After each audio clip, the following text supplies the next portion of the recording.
distinção entre igreja e Israel. Nós vamos iniciar hoje uma série de 6 mensagens sobre escatologia, ou seja, o estudo das últimas coisas. E o ponto de partida para nós entendermos toda a escatologia bíblica é entendermos a distinção entre igreja e Israel. O nosso texto inicial está em Romanos, capítulo 11, versículo 1. Eu pergunto, será que Deus rejeitou o seu povo? De modo nenhum, porque eu também sou israelita, da descendência de Abraão, da tribo de Benjamim.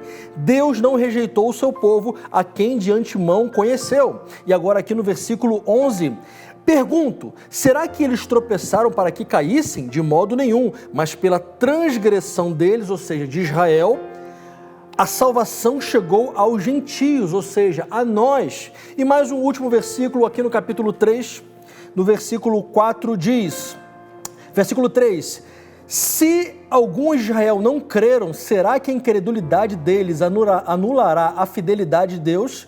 De modo nenhum. Vamos entender então o que está acontecendo aqui nesses textos que nós lemos da Bíblia. Israel foi a nação que Deus escolheu para que fosse a nação embaixadora dele aqui na terra. A Israel Deus confiou os oráculos, ou seja, os seus mistérios, o evangelho eterno. Mas Israel, daquelas idas e vindas, se relacionava com Deus e às vezes adorava outros deuses e Deus trazia juízo. E assim foi o relacionamento com Israel e Deus durante muitos milênios. Só que quando Jesus veio, a Bíblia diz que Jesus veio para os seus e os seus não o receberam. Então Israel até hoje espera um Messias porque eles não reconhecem Jesus. Só que chegará um momento, e nós veremos isso nas próximas pregações, em que Israel olhará para Jesus e o reconhecerá como Messias. Pois bem, por essa recusa de Israel reconhecer Jesus como Messias, surgiu um movimento chamado Teologia da Substituição, que começou a ensinar que a igreja substituiu Israel no plano divino, mas isso não é uma verdade, porque Deus tem planos específicos para Israel e Deus tem planos específicos para a igreja gentia, que somos nós. Lá na frente, quando tudo estiver se findando, será um só povo de Deus, mas hoje Deus trata de maneira distinta o povo de Israel e a igreja gentia. Nós precisamos entender isso logo de cara para a gente conseguir entender e interpretar corretamente toda a Bíblia. A igreja, ela era o grande mistério dos profetas, porque nenhum dos profetas sabia que existiria algo chamado igreja.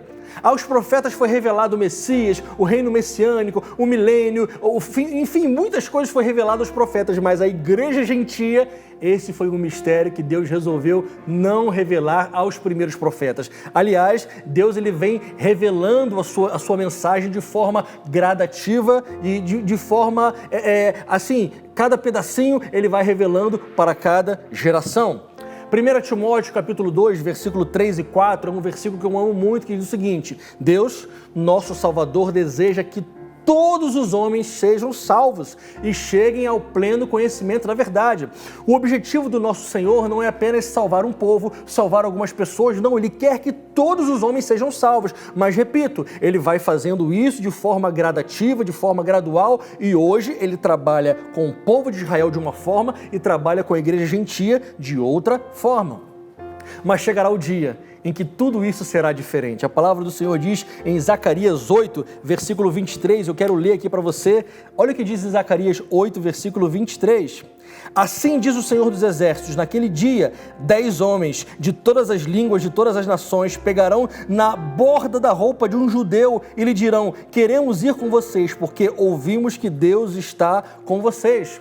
Chegará o dia em que Israel será completamente restaurado. Falaremos com isso com mais calma nas próximas pregações.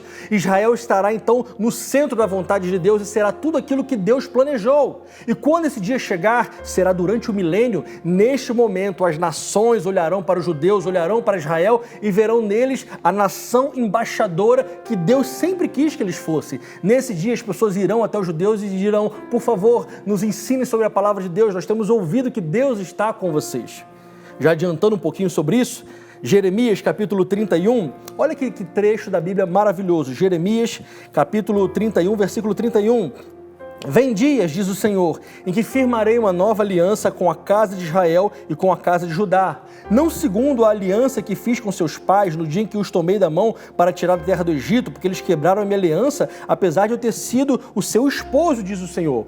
Porque esta é a aliança que farei com a casa de Israel depois daqueles dias, diz o Senhor. Na sua mente lhes imprimirei as minhas leis, também no seu coração as inscreverei. Eu serei o Deus deles, eles serão o meu povo. Não ensinará jamais cada um ao seu próximo, nem ao seu irmão, dizendo: conheça o Senhor, porque todos me conhecerão, desde o menor até o maior deles. Assim diz o Senhor: perdoarei as suas iniquidades e dos seus pecados não mais me lembrarei. Chegará o dia em que Israel, durante o milênio, falaremos mais para frente sobre isso, estará no centro da vontade de Deus. Repito, a igreja gentia não substituiu Israel no plano divino. Deus tem um propósito para Israel, Deus tem um propósito para a igreja gentia, e lá no final dos tempos serão um só povo. Mas hoje Deus trabalha de maneira diferente com cada um. As promessas que são para Israel continuam sendo para Israel, não podem ser apossadas pela igreja. Tudo que Deus prometeu que fará com o povo de Israel durante o milênio se concretizará. As bênçãos que são de Israel são de Israel. As bênçãos que são da igreja gentia são da igreja gentia.